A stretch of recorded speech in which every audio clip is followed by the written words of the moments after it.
Hello, brothers and sisters. This is Cheyenne, Loving Warrior for Christ, and I know it's been a while since I've made a video. I've been having some struggles and dealing with some depression, but I've been praying and trying to get through this, and with the Lord's help, I will get through it. I've also been doing a lot of research on narcissist people. I don't know if I said that correctly, but I know y'all know what I'm talking about. And I've noticed that this behavioral problem of the narcissist is becoming a very widespread problem. There's many people who are suffering from narcissist disorders or behaviors. And in my opinion, I think these people are demonically possessed by demons. And they allow these demons to control them, and I think they know it. I have dealt with a narcissist before in my lifetime, but I didn't know at that particular time that I was dealing with one. They have no compassion for anyone else but themselves. You could be crying tears and in a lot of pain, and they will not give you any comfort at all. They won't come and give you a hug. They won't apologize to you if they have caused any body injury to you. They'll just pretty much say they're sorry, but walk away. But they won't be saying they're sorry for causing bodily injury to you. They just be sorry for the incident. And, you know, like arguing and fighting, that's the only thing they'd be sorry for. But they're not sorry for hurting you. And they won't show any compassion and, you know, or empathy and come and give you a hug or check on you to make sure you're alright. They'll just continue with this straight face on with no emotions, and just act like they didn't do anything wrong to you. In fact, if you bring it up to them that they caused you bodily harm, sometimes they deny it, or they'll say that it was an accident on your part, that you tripped over something and caused your own self to get injured, but they will never take full responsibility for the actions of injuring, you. They will not accept that they were at fault. I've also noticed that a narcissist personality, sometimes they don't like being corrected. If you tell them that they're doing something wrong, they get immediately become enraged, and they don't want to hear it. They feel that you are lecturing them, and they don't want to hear anyone lecturing them.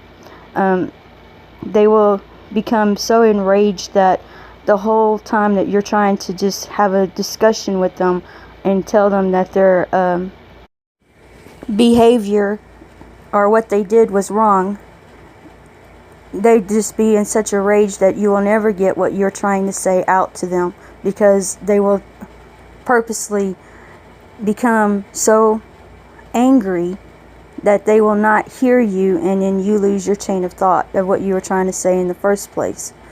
And they will make it to the point to where you are afraid to even approach them to give them any kind of correction on their behavior, because you're in fear that they're going to always react in a way that could cause you bodily harm or break something in the house. So you can never communicate with them, because they will not allow you to communicate with them. I've even known some that have claimed to be Christians, and immediately when they're in this rage, they'll start using the F word, and they'll use it like a million times. Like they'll just say F, F, F, F, F, F, like many times. And I don't know if they know this or not, but saying the F word when you're upset, or if you stump your toe or any of that, you're giving praise to Satan. That's kind of like his way of getting, his worship is whenever you curse. And that's what these people do. Whenever they get upset, they start cursing and hurting people and breaking things in your house, and they don't really care what they do. They just only thinking of their own feelings, and only what they feel is what matters to them. They don't care if they're scaring anyone in the house. They don't care if they're breaking your belongings. They don't care if they hurt you. They only care about their own selves. At one time I had a narcissist put a pillow over my head, and he smothered me till I couldn't breathe. And he had to perform CPR on me just to get me to come back. He was in the military. He was a paramedic in the military, so he knew exactly what to do. And I didn't even know what happened when I came through. I was just sitting on the bed, kind of in this like dazed and confused. Like I didn't even know it was a new day. I mean, I didn't know what day it was. I didn't know anything. I didn't even know we had a fight. It just was a new day to me. And he was the one that was in shock and fell backwards into the closet whenever he saw that I woke up and looked at him. And I didn't have no clue that anything had happened like that until later. They like to abuse children, and sometimes they'll even abuse animals. They take out their rage and their frustrations on the weak, and since animals are weak, you know, they may go as far as kicking them, killing them, or hurting them in some ways. And I've had one of my exes was a narcissist. He would pick up my cat, and my cat was like, you know, my pet. I really loved this cat a lot, and he would choke the cat in front of me and hold the cat by the throat and try to get me to whatever he was wanting, you know, for me to agree with it, or he was going to kill the cat. And I would always have to give in, and in order for him to let the cat go. And there's been times where he's threatened the kids when they were asleep. He would get a knife and he'd go into their room, and if I didn't give him what he wanted or agree with whatever he was wanting me to agree with, he would threaten to kill our kids. I stayed in this abusive relationship for like 12 years, and I tried to get out, but there was so much going on in my mind, and so much fear that I didn't know what to do. And I did call out to people, but it seems like at that time no one was willing to help. And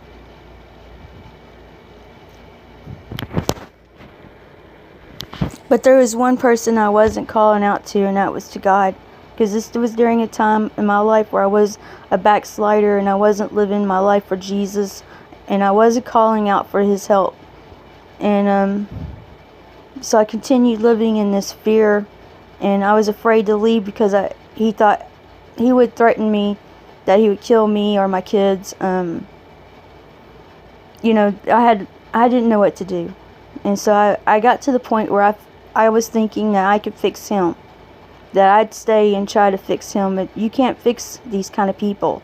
You can't fix them at all. And then I was thinking that it'd be best to stay with him because I grew up without my father, and I wanted my children to have their father.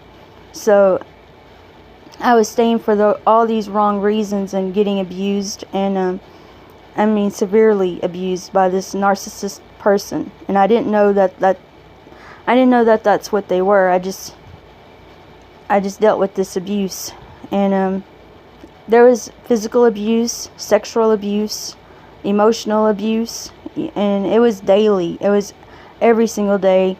I've been put in the hospital a couple of times. Had my ribs broke before, 2 different occasions. I had a dislocated jaw. He's caused a hematoma in my stomach to where I had to be hospitalized for about a week for them to operate and to stop the bleeding. So I had a lot of abuse with this man. And then finally I got out, and then he did buy a gun, and he did come to the house, and he did threaten to shoot me and the kids. And I called the police, but it was military police, and of course they didn't do anything to him. And he was drunk under the influence of alcohol, and all they did was put him in a drunk tank. He also hurt my children real bad, molested my daughter. And I don't know, I mean, from what I understand, he did nothing to Brandon, and by in molesting type ways, but I know he did something to my daughter, and I did try to get him for that. We had a CPS report put on him for abuse and sexual abuse, and none of it. He got out of it. It didn't stick, and then he got remarried, and I guess he did it again, and now I think he's in jail or in prison. I'm not sure. I lost contact with him a long time ago, but police officers, they did come and talk to me and my daughter, and to get information because they had a case against him, another one. But yes, I've dealt with these narcissist people before, and they're not fun to deal with. And if you're in a relationship that shows any kind of symptoms or signs of stuff like this, you need to get out of it. I thought that I was doing the right thing by trying to stay and maybe try to help him, but I wasn't. I was only making things worse, and it just turned out to be a bad deal for me and my kids. So don't stay in a bad relationship like this. Like I said before, I do believe these people are demonically possessed. Sometimes they'll say that they're Christian, and then other times they'll say that they're not. And that's exactly what my ex was doing. He was claiming to be a Christian, and then later he would say he wasn't, and that he was a Satanist. And it was just back and forth. I didn't know what to think or believe about him. And at that time, I wasn't walking with Jesus, and I wasn't reading my Bible, and so I didn't really have a clue. But he was causing a lot of harm to all of us, and after I left him, he became part of some Wicca witchcraft group or something, and he had this book that I forgot what it was called, some kind of book that no one else is supposed to touch. This witchcraft book that they get. I can't remember the name of the book though, because I wasn't into this witchcraft stuff, but he was into this stuff. He had candles and weird artifacts that he was using to I guess conjure up spirits, because he said that he brought back his mom's spirit, and then around the house there was all these dead bugs, just bizarre dead bugs everywhere. And he said that was because him and his group of Satanists were conjuring up the spirit of his mother, and that was one of the signs, was the dead bugs. He even told me that he was putting some spells on me and my kids. He was into this Wicca stuff really badly. He even bought some kind of weird clock that would go in reverse or something. It was a weird satanic clock, and I didn't like it. But I finally did get out of this relationship, and I'm so glad that I did. And but sometimes all these horrible memories, they come flooding back into my memory and into my mind, and it's hard to deal with, because I do forgive him because we're supposed to forgive, but I don't understand why the memories keep coming back, but they do come back, and I start remembering all these horrible things, and it keeps me up at night. And if anything in my life, like as of right now, like if I get into an argument with someone or something similar happens, it brings back all these bad memories from my past. Then it puts me into this really bad depression, and sometimes it's hard for me to get out of it. But I do pray, and I know that God can help me to get out of it. So that's what I'm going to do. I'm going to be praying and fasting and trying to get my mind out of this past, because it's in the past and I leave it in God's hands.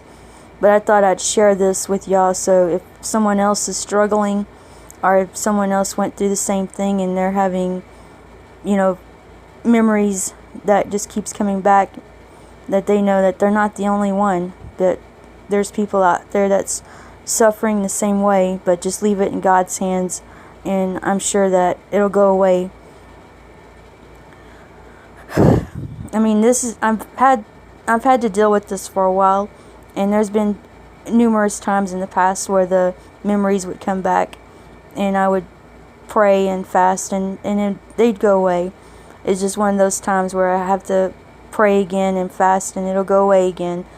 They always do. So I have faith in God, so I know they'll go away. And the bad dreams too, because I have bad dreams about it. But anyways, if you are in a relationship like this, then you should get out of it. And if you know someone who is in a relationship like this, try to be there for them. Try to help them if you can. Help them find a place to stay. It's hard when you're in a bad relationship like this, and you feel that you have no other choice but to stay in it. And you have no one to help you, and it costs money to move, and it costs sometimes these people that are in these type of relationships, they don't have any money or resources to move out or get out of it, and so they get stuck in it. And that's why I'm saying, if you know someone, please help them, because it's not good for them to be there, and it may be their life that you're saving, so try to be there for them. But I just wanted to share this with everyone, and God bless you all. Alright, bye-bye.